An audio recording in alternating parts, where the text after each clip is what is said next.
Randy Nonnenberg from Bring a Trailer. You're listening to the first BAT podcast. I'm here with Howard Swig. Hi, Howard. Hello. Thank you. Howard is the head of auctions here at BAT. We're coming to you from BAT headquarters in San Francisco, California. And we're just excited to get on the airwaves and to open sort of a new channel where an audience can listen to what's going on behind the scenes at BAT. We can do some questions and answers. We can have some guests coming up on future episodes who will be different people from the BAT community and different people in the collectible car space and beyond who could have some fun things to say. But today, Howard and I are here with some time to address some questions and talk about what's going on at BAT. Yeah, I think Randy and I have been looking for more opportunities to talk about cars. So thank God we have this podcast. People have been asking us for a long time, where's your app? Where's your TV show and where's your podcast? So here it is. Here's the podcast, and with any luck, we'll have more new initiatives coming down the pipe. Fantastic, yeah. So, we want to talk a little bit about why we're doing it, what the goals are, and maybe what this will afford people to be tuning in here. And, we're just excited for what's happening at the company. We're excited for the types of inventory we're seeing on the website. And as always, the BAT community is the biggest and best part of BAT. So getting to meet, some of the characters that you see commenting online on a weekly basis, or, great sellers, like how are they doing it? How are they picking their inventory? How are they prepping it? Are they using the BAT photo service, or do they use their own photos? And how do they do that? Do they take pictures of cars in front of train yards, or do they take them, in industrial settings or in their own garage? There's lots of insight out there and lots of cool stuff that we can talk about how it's done and what makes BAT auctions have the kind of results that they achieve. So with that, we think we ought to dive right in a little bit, maybe talk about a couple of the awesome cars that are on the site, a couple of the results that we've had in the last couple weeks. The main way I engage with that is through my own sort of personal watch list on the site. Everybody has their different way. Now that there's 300 and more cars on the site at any one time, you got to have your method. So I use the star function and watch a bunch of cars. Howard, what do you do? How are you keeping track of them? Yeah, no, that's a good question. So I'm the head of auction, so I look at all the cars, or part of my job is looking at all the cars that get submitted every day, and myself, along with a small team, pick the ones we want and kind of curate the best and most interesting stuff that gets submitted. That means that I'm personally looking at hundreds of cars a week, and so then when I show up to something like a podcast and people say, well, what are you looking at? I look at so much stuff that I kind of don't really have a very intelligent answer because I'm kind of flooded out. But so we now are getting upwards of 150 cars submitted every day, which is awesome. We are very fortunate that we have a growing community of folks that want to list with us, buy and sell, and so. To be honest with you, I don't really use much of the great tools that our great development team has built. I've been doing it since day one, which is watching the homepage. Most folks probably don't sit at their computer on bringatrailer.com for 9 hours a day, but I do. And so I'm looking at the homepage and refreshing every 5 or 10 minutes and seeing the cars come through. I love that. We've easily eclipsed 40,000 lots on the site since we started this. And for those who don't know, Howard came on at the company right before we launched auctions, and he was going to be one of the ones who helped us drive it and get it out the door. And so he has seen every lot, 1 through 40,000 plus, which is pretty unbelievable, the number of cars that have gone through. So I don't watch the homepage as much anymore. I get all kinds of alerts, and I do use a couple of the features that we have because it just got to the point where I can't watch every single one the way Howard does. And so I like kind of picking and choosing. I get every French car sent to me because I'm a French car weirdo, and I get My favorite different models, E30 M3s and Lotus Cortinas and Ford trucks and Broncos and all sorts of stuff sent to me. So a couple of interesting ones on the site right now. We've been listing all kinds of vintage pickup trucks. Everybody's probably seen those having ridiculous results on some of them. And still some are at pretty modest and approachable prices too. So I'm watching the 78 Ford Ranger XLT 4x4 Super Cab that's on there. Two-tone. I want to buy a two-tone 4x4 long bed truck. That's kind of in my future. That thing is really pretty sweet. Bidding is 4 days yet to go, and it's only at $12,000. So that thing will probably go in the 20s, I imagine. Howard probably knows the exact reserve on that truck off the top of his head, but won't be able to tell anybody. But pretty affordable and pretty cool. And then another one that I'm watching is we've got a black GTO 389 4-speed, first year GTO 1964. That is super cool looking, and on black steels with dog dish caps, and like I said, console 4-speed. So definitely no shortage of variety. I love that. Randy's a busy guy. He's off doing a million things, and I'm never sure, how closely he's paying attention to cars that are live, and he'll show up and he'll say, how's that 79 F250? Yeah, I was at 12250 last night. I was looking at it, and I'm like, wow, you watching that? He's like, oh yeah, and there's 5 other ones that are live that are cool. I'm like, wow, okay. Tons of stuff that I'm interested in. Randy identified some cool ones. We've actually had this week some cool homologation type cars. We don't always need to talk about the kind of best, most expensive cars on the site, but they typically do garner more of the attention. So what do we got live? We got a BMW M1 live now, which I think is the second M1 we have listed. That's a awesome car for a number of reasons. That was homologated for Group 4, I believe. I think it was originally planned to be an effort between BMW and Lamborghini Lamborghini said, actually, we're going broke, so we can't really do much with this, so you'll have to take it from here. So the one we have has got the AHG Studi treatment, which makes it look a little different than kind of bone stock cars. Basically, you get the BMW Motorsport livery, the really awesome BBS wheels. It's kind of got, I think, maybe a pro car style body treatment. So that's neat. That's started this week. That's going for a few more days or a few more weeks anyways. What else have we had in the homologation world? We had the BMW M3 Sport Evolution.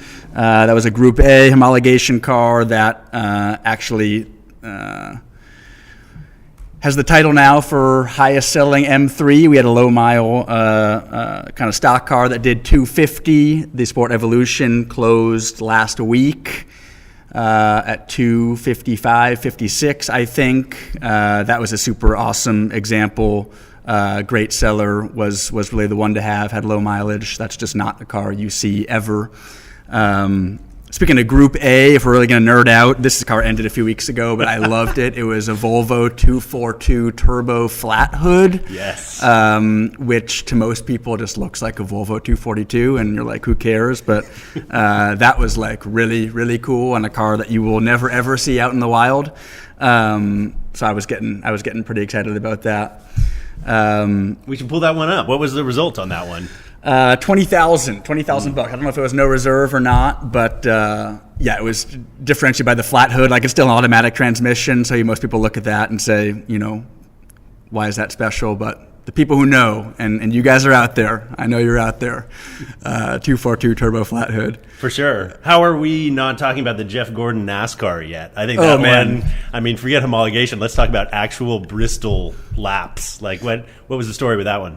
That car, 97 Monte Carlo Winston Cup car from really the true golden era of NASCAR, in my opinion.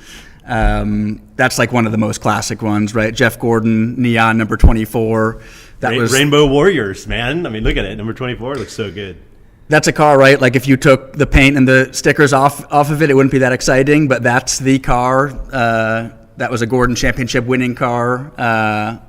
That car ran much of the 97 season. Short track, I think, was what it was primarily set up for. But that closed last week.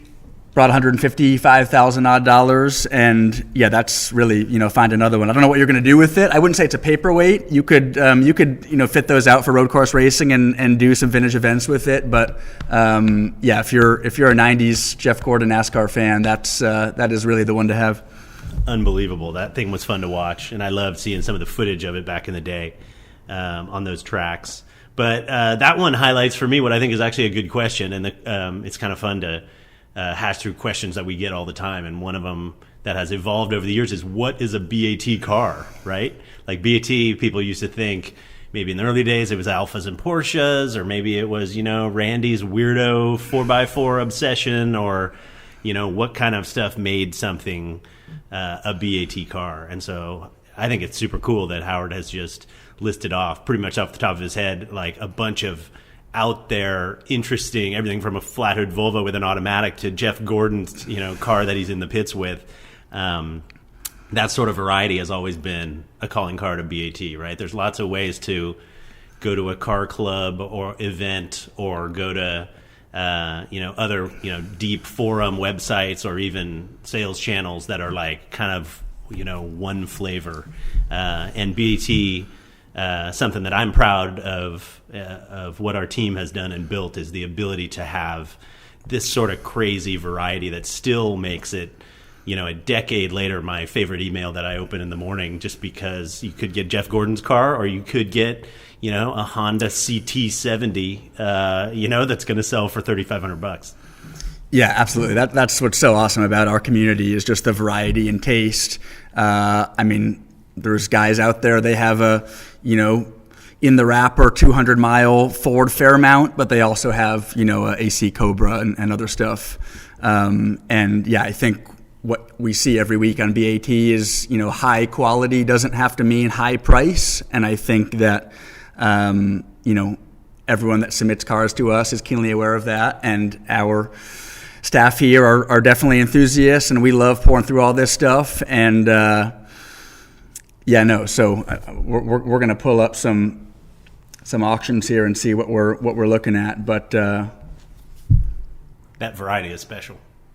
It's been fun to see that and see how that has evolved. A lot of people have been sort of tracking the history of BAT, and that's something that I think we'll dive into over several sort of podcast chapters here when we pull some stories out of the archives, right? Because we've got, a decade plus worth of interesting car stories.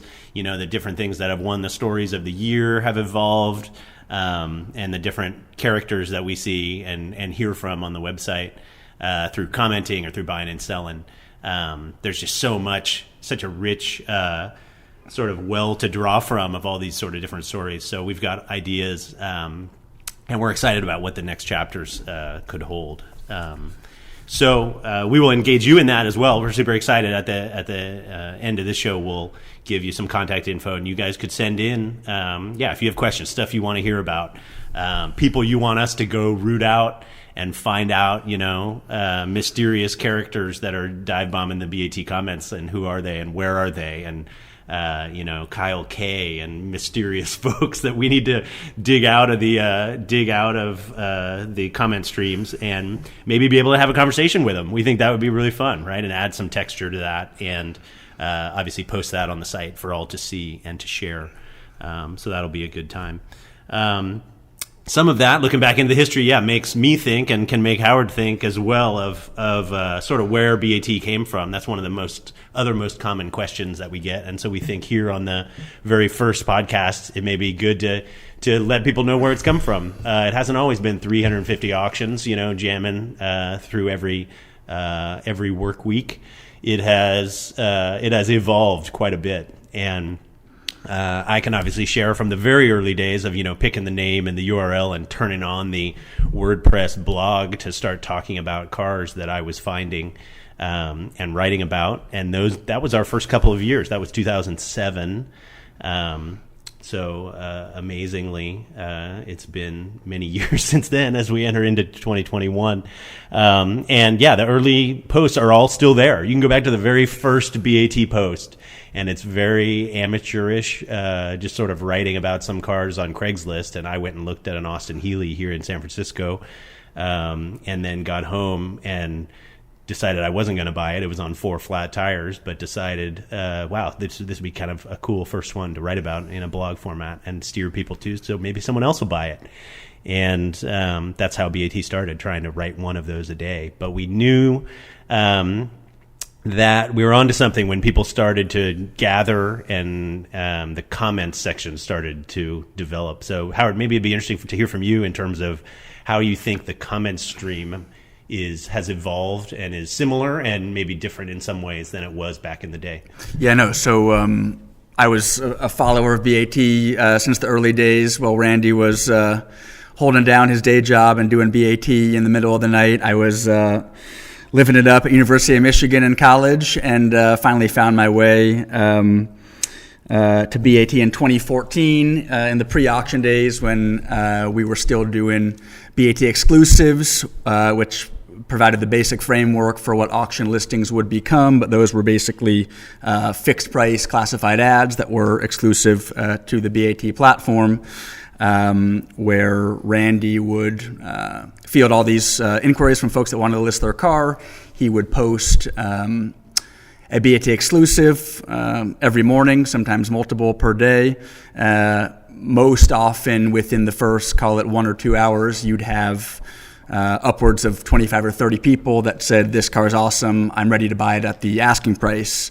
All of those had a listed asking price, which is kind of funny looking back, seeing as that's kind of the exact opposite of the kind of price discovery in the auction format we do now. But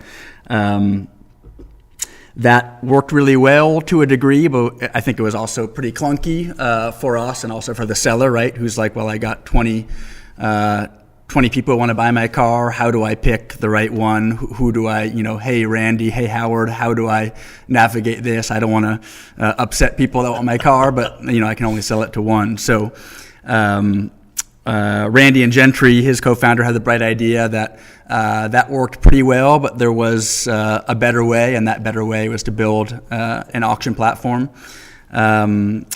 which we turned on in the summer of 2014. I think obviously the secret sauce to the whole BAT magic is the community in the comments section, with which Randy and Gentry built from day one. And I think probably the best thing I can say is that the comments section, obviously the number of users has grown dramatically in the last 8 years, but it's pretty true to what it was in the old days.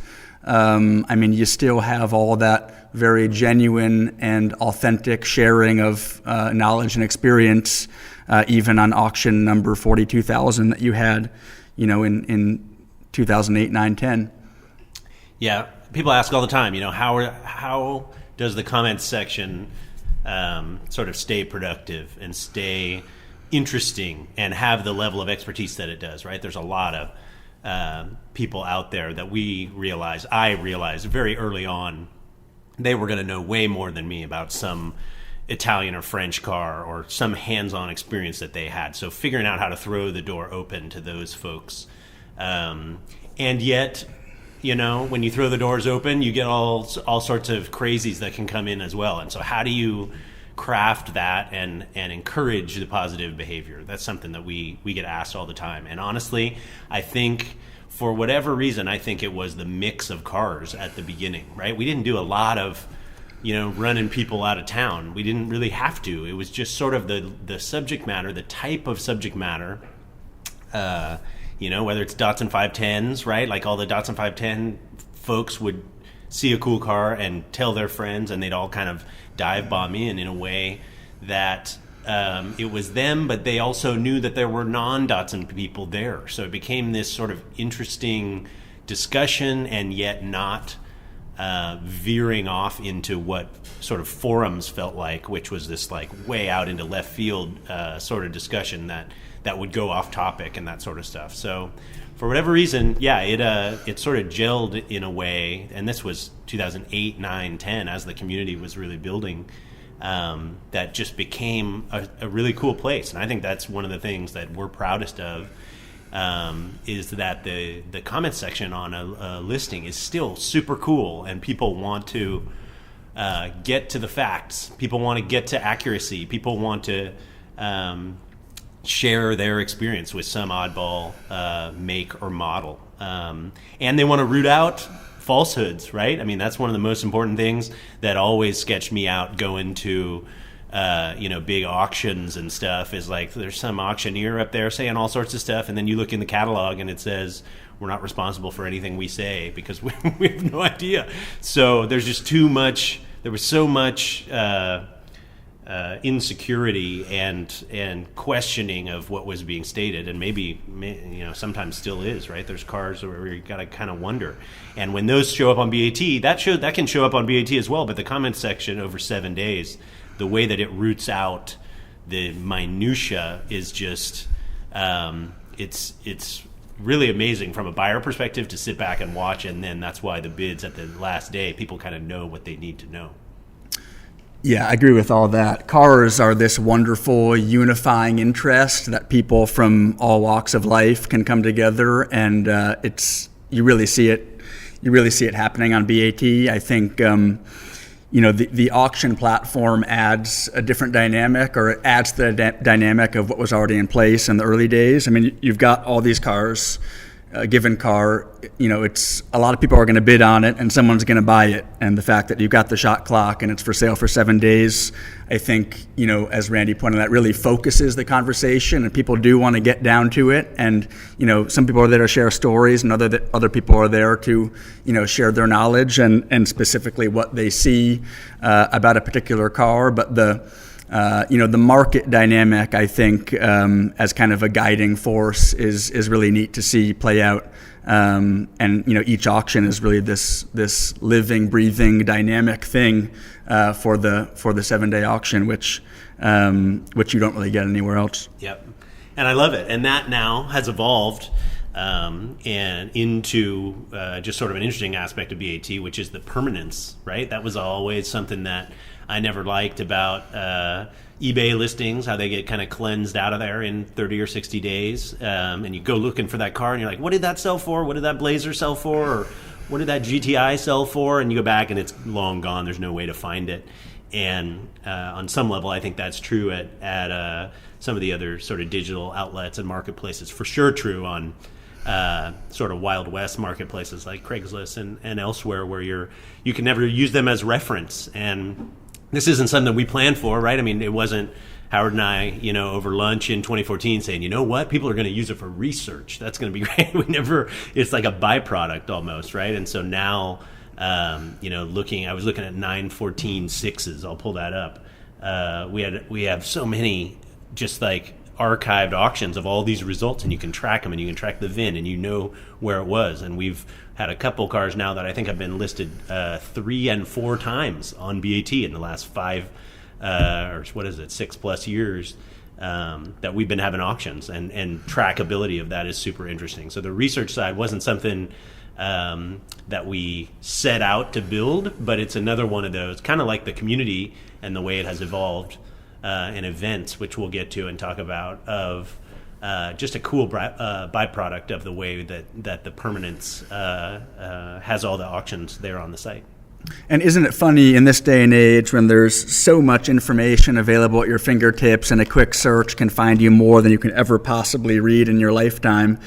For a number of, particularly the older collector cars, the real valuable knowledge is still, somewhat siloed among individuals, and a lot of it is stuff that you can't just pull up on a simple Google search. And the really great information, exists deep in a Bring a Trailer thread from 2015 or any number of Mark-specific forums. So something we're trying to think on is we have, now hundreds of thousands of comments, some of which are just absolutely superb shreds of knowledge, and we're thinking of ways of how do we make that discoverable, because right now someone who wrote a dissertation on what makes a Series 1 Jaguar from '62, this versus that is buried on a thread from 6 years ago.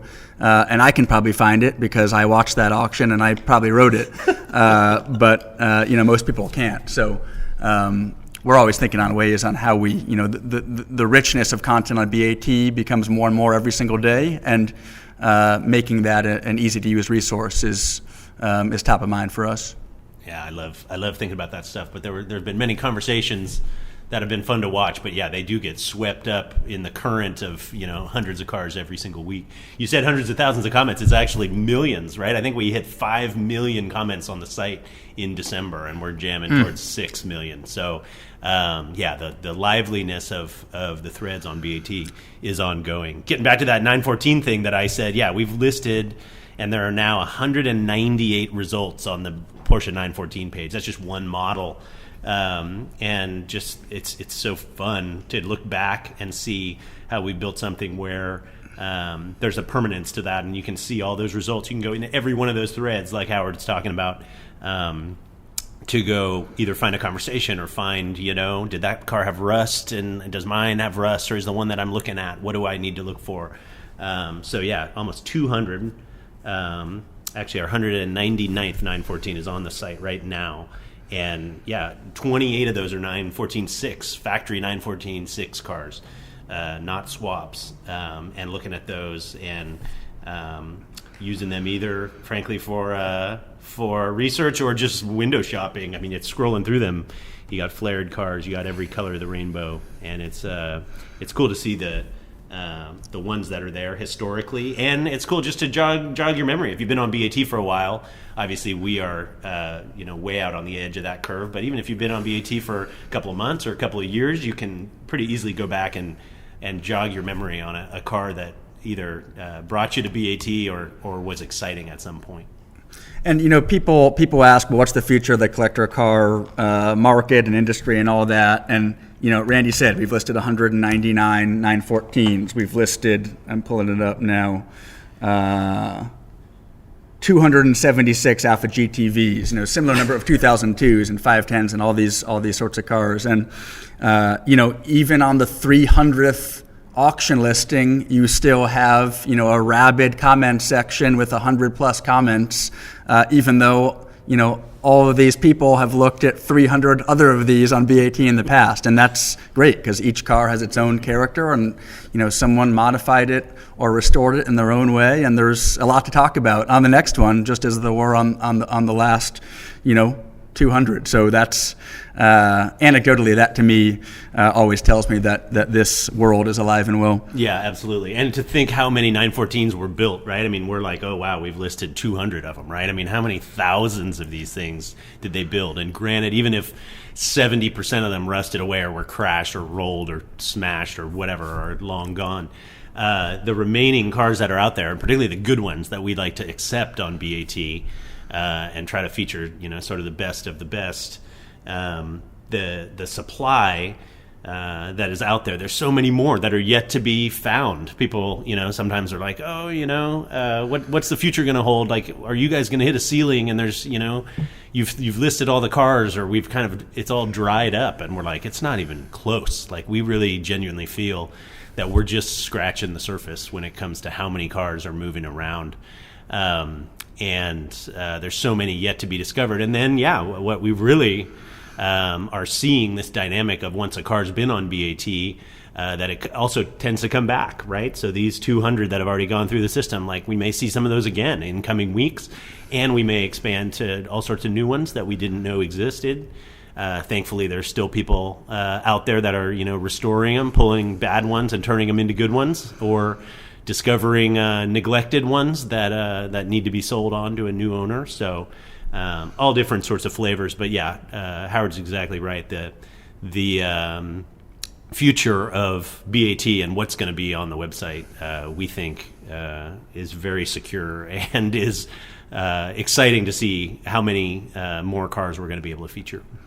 So yeah, this is podcast number 1. We've definitely have ambitions for what we're doing with this going forward. We've put together a pretty cool list of guests we think we want to have. Now, I don't know if we contact them if they're going to call us back or not, but I think some will. We were pre-COVID doing a bunch of cool events. That's a big part of this whole deal of the community of buying and owning and driving cars is events. And on the subject of what's the future of the car world, if you look at interest in events and event subscription, whether it's track events, rallies, cars and coffee in Europe and the U.S. and elsewhere, all of the great events are oversubscribed, and if good luck getting into a number of them if you don't already kind of have a connection. So to me, the interest in using these cars in a variety of ways is only increasing, and I think once the COVID deal dies down, I think it's going to really come back with a vengeance. And we at BAT have some plans for later this year, if all things work out, to engage with our community and do some cool stuff all around the country. Absolutely. I'm excited to get to some user questions that we have. We can do a little quick Q&A, but before we do that, talking about that, events is near and dear to me. I love car events in general, frankly, but the BAT events that we were able to do in 2019, some of them called BAT alumni gatherings. Some of them called BAT alumni gatherings were some of the favorite car events I've ever been to, because it was BAT sort of come to life. We had hundreds of cars at the Peterson Museum in LA. We had 100 or more BAT alumni cars. Those are cars bought on BAT at Lime Rock Park out in Connecticut and New York, we did a Road Atlanta. We did it all over the place, and we liked going to racetracks just because Howard and I like the racing environment as well, and it was a good sort of rallying point. But and then COVID hit, and our event aspirations kind of flatlined, rightfully so. So we've kind of exhaled a little bit and retooled a little bit and started thinking about what does the future look like. But alumni gatherings and drives and excuses to get out of the house, but also into your car and meet up with other BAT people face to face is a really interesting supplement and contrast to the digital experience of being on BAT. Something about seeing a car online in 350 photographs and then actually seeing that car pull up in a paddock somewhere is the adrenaline and the memory that it sort of jogs when you see it in person is really special. So you mentioned some. I think we may have some community questions that we've solicited. Yeah, absolutely. So I hit up some folks and just asked them, hey, first BAT podcast, what's like a burning question that you wish we could answer about BAT? And some of them are sort of market insight, and some of them are, BAT features, real nitty gritty. But here's one, and honestly, there's some themes to these. Howard and I get questions on BAT all the time, but there's some that sort of tend to come up more than others. But one is future focused, like what we were kind of just talking about, and particularly around electric vehicles, right? EVs are cool. They're fun. They have a different flavor of driving enthusiasm and maybe driving style, but they're great for dailies. But when, call it, half the cars on the road go to EV, or who knows, will 100% go to EV someday? What does that mean for collector cars, and what does that mean for BAT in particular? What would you say to that, Howard? That's a good question. I will say last week we sold a 2008 Tesla Roadster for $182,000. So that gives you some idea as to the future collectability of some of this stuff. But no, I don't. I think the collector car market and interest in driving from folks who are in their 20s all the way up to 80s and 90s is very much alive and well. I don't think people I think people are going to want to go run Goodwood and the Mille Miglia, and here in Northern California we have a bunch of great more informal rallies. All that stuff is interest in that stuff is as strong as ever. So the EV discussion is interesting. I think I have my own opinions on how it will be implemented and where, but I think old cars are here to stay, and I think certainly what people consider collectible has evolved very much over the last 10 years. I read a stat recently that among the more traditional tent auction houses, a full 25 to 30% of the cars that they sell now were produced after the year 2000. So, what people consider vintage nowadays is evolving, and that just means that there are more and more cars in total that people desire to use in various ways and that they consider collectible. So I think that's very positive. Yeah, absolutely. I think the pool is growing, and I think that has been an interesting lesson learned. I don't think we would have set out and said, oh yeah, we're building a marketplace and people are going to be selling new Porsche GT3s and new Club Sports and new cars built, 18 months ago on BAT. That's another thing, about the what's a BAT car sort of conversation.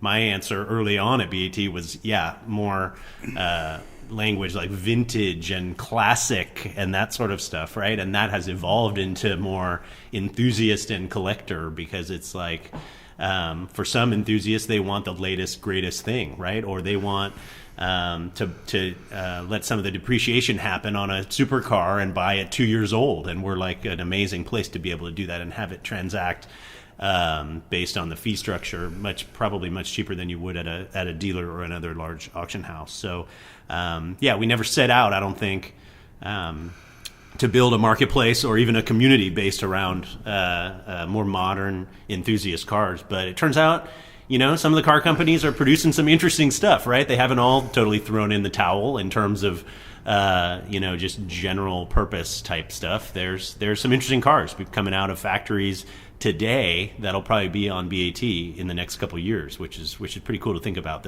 the audience that brings and the market size that we get to play in.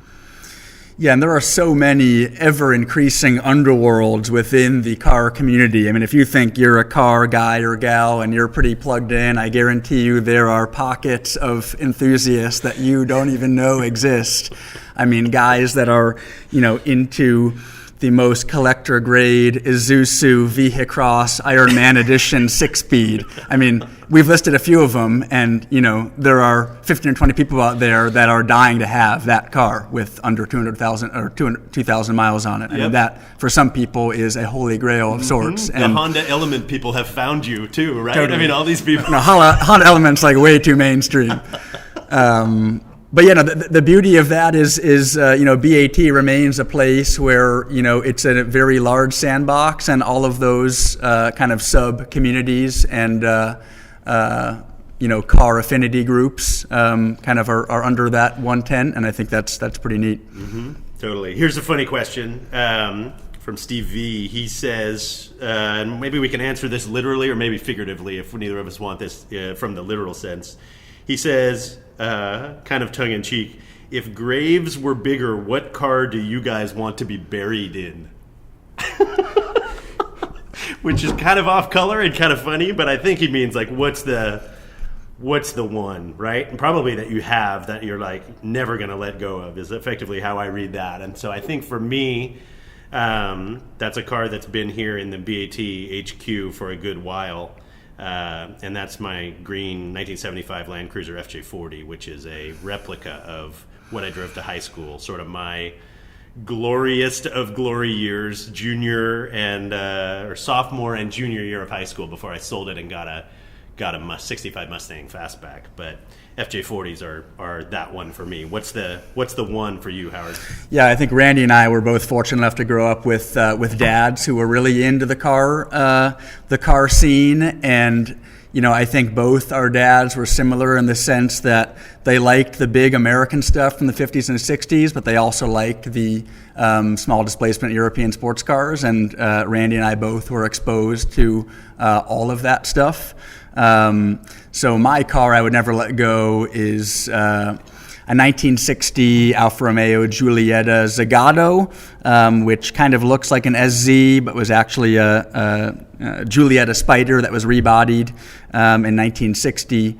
So that's kind of the OG family Alfa that we would keep totally to the grave for Steve's question. Yeah, there you go. Which good contrast there, right? Howard picks a sophisticated, like race history, wonderful sports car, and I pick basically like an ox cart that has a big Chevy V8 in it.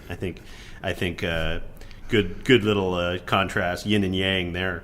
Another question that came in from our friend Riley. He asks, what are low buck fun cars that will always be low buck? We get lots of questions around selling prices, as you know so well, right?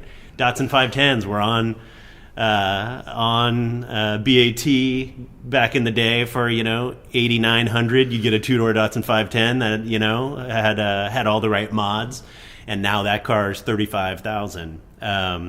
But so I don't know if we'd be able to answer that those are always going to be cheap. But what do you think is an accessible one that is maybe always going to be in that category in a good way? My mind goes to kind of sports cars of the 90s and 2000s. Like you can still, I kind of want to go out and buy like a 2001 Aston Martin DB7. Like those are still so cheap. And if you're not afraid of miles, like you can go buy a 100,000 mile DB7 coupe 6-speed for like $25,000 and you're going to be the only person driving it.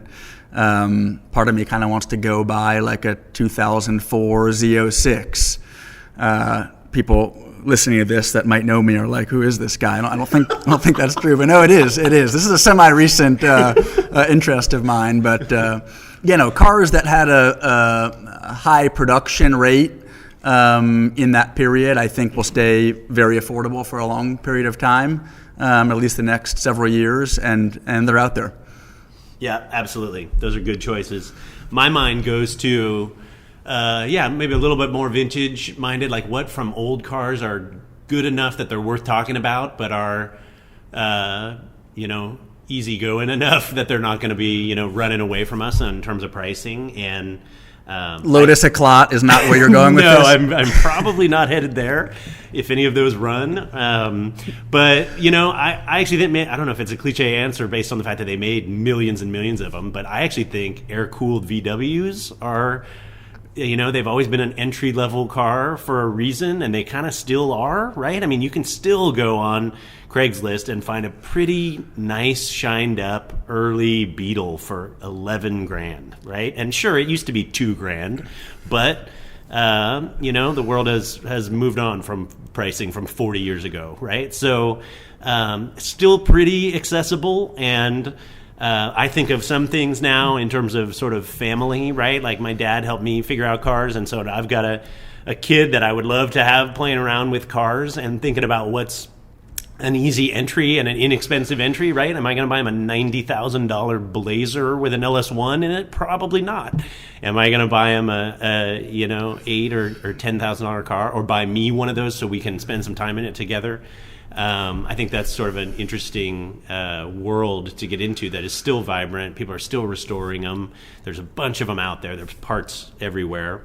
Interestingly, now it's probably harder to find somebody that knows how to keep an air-cooled four-cylinder going than it was 30 years ago. But I think they're approachable. And then the other one I would say, which honestly, the coolest car that one of them, I had older sisters that were in high school, and I was like a little kid, and somebody came over with a CJ7 back in the day, which was a 10-year-old car then, and it's a 30-plus-year-old 4x4 now, and you see the prices on Broncos and even pickup trucks and FJ40s kind of going crazy and getting all these headlines. But once again, if you're surfing Craigslist, you can go find a CJ5 or a CJ7 for 10, 11, maybe 15, 17 grand for a nice one.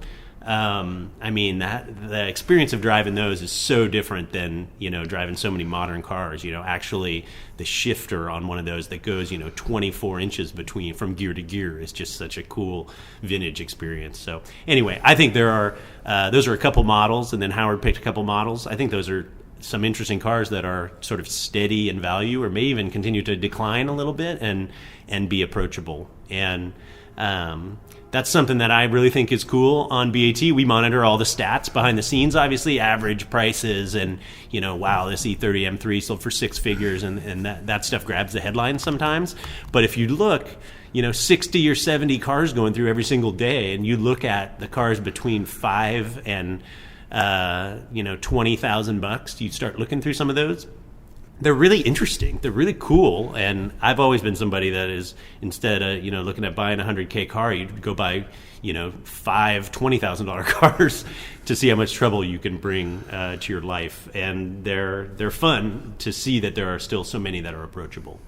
Yeah, no, totally. Under the banner of high quality doesn't have to mean high price. I mean, I've always liked Alphas. I mean, I would say, Alpha Spiders from the 70s and 80s. I just pulled up our model page. Well, we've sold 312 of these things, 105, 115 series Spiders. Last week, $11,000 for a 78. Here's a nice 71, 9600. Here's a later one, 92 Spider Veloce, 7600. So, I mean, these are cool sports cars that that you don't have to shell out a lot of dough to buy. Yeah, looking at some of those results, you can get lost in some of those model pages. Going back and looking at some of the points on the graphs there, it's really, really fun to do that on your favorite ones. High mile Viper RT10. Okay. Another. How high a miles can those go? What's the highest mile Viper RT10 we've ever listed and / in the world? Well, yeah, see, that's a car I'm not afraid of miles on that, you know. So I would go, you can go out and buy like a 94 RT10 with 90,000 miles for like 20 grand or less. 90,000? Has anybody put 150,000 on one of those, you think? I know somebody was tracking like a ratty ones driving around LA or something, but I don't know that they ever wrote down the mileage. But has anybody done 200,000 miles in an RT10? Oh man, I'm sure there's some nutcase out there that has. But higher miles, I actually think that can be cool, right? I mean, you see the crazy prices people pay for time capsule cars with no miles on them.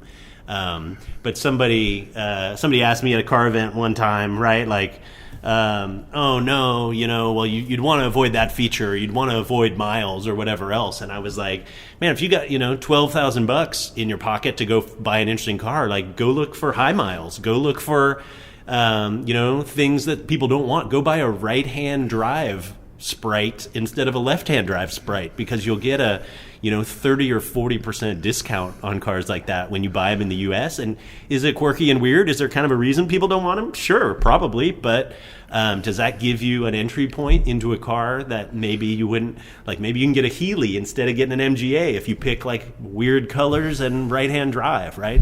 So there are ways to approach cars, and we love to feature cars with unusual features, and because they can be an opportunity instead of, oh yeah, every Healy we feature is going to be blue with white coves, and they're all going to have chrome wheels, and they're all going to have the same. Going a little far afield on either side of what is sort of the norm. I love it when that actually produces a discount instead of the quintessential car that everybody had on the poster. Like, when you veer off of that, you can get some deals and find some more affordable ones. And isn't it funny, on a number of cars we see every week on BAT, mileage, the noteworthiness of mileage can be either because it's ultra low or ultra high. Like, we had a Ferrari 550 Maranello a few months back. The guy put like 100,000 miles on it. And, by far the highest mileage one of those we've ever had. And people loved it, right? It shows that the car's been maintained, that obviously it works if the guy drove it 100,000 miles. And it sold for a very respectable price. And, if you want to go out and buy, one with 5,000 miles for double, there are plenty of people that are prepared to do that. But cars with miles can be sometimes more interesting, and certainly the stories are more interesting than the other side of the coin. Absolutely.